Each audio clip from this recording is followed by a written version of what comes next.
This is Democracy Now! I'm Amy Goodman with Juan Gonzalez as we turn to someone who survived the Nakba 70 years ago.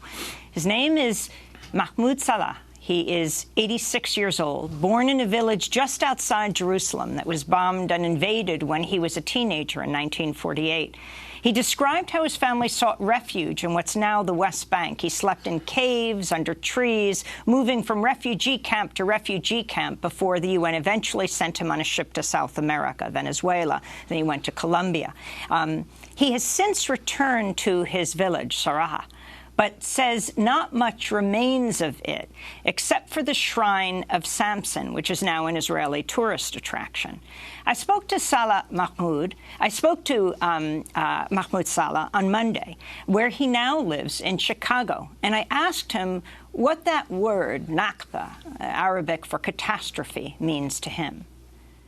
Nakba means it is a disaster of my heart, a disaster of my family, a disaster of my soul, a disaster of my country, because it is the Nakba, it is the history of my country, of my grandfather, grandmother, and the disaster of my even faith, my religion, my school. It was destroyed.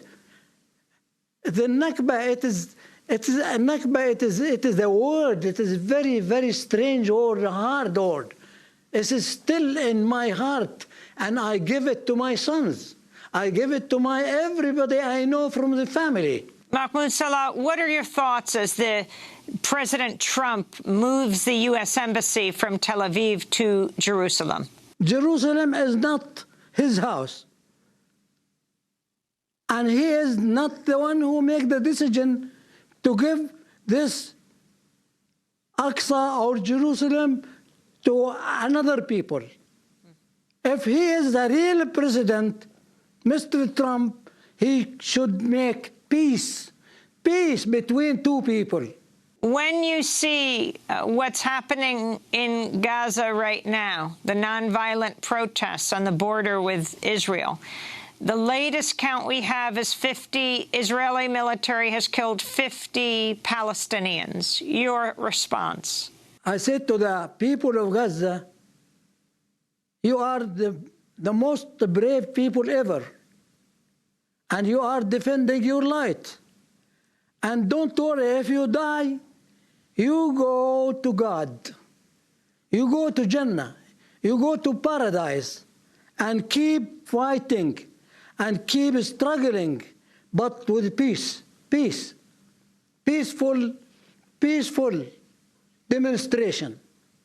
Don't kill. If they kill you, you go with God, to God. If you stay alive, maybe very soon the Gaza will win. That's Mahmoud Salah speaking to us from Chicago. He is 86 years old. He was forced out of his village with his family and his neighbors, Sarah, 70 years ago, a Nakba survivor.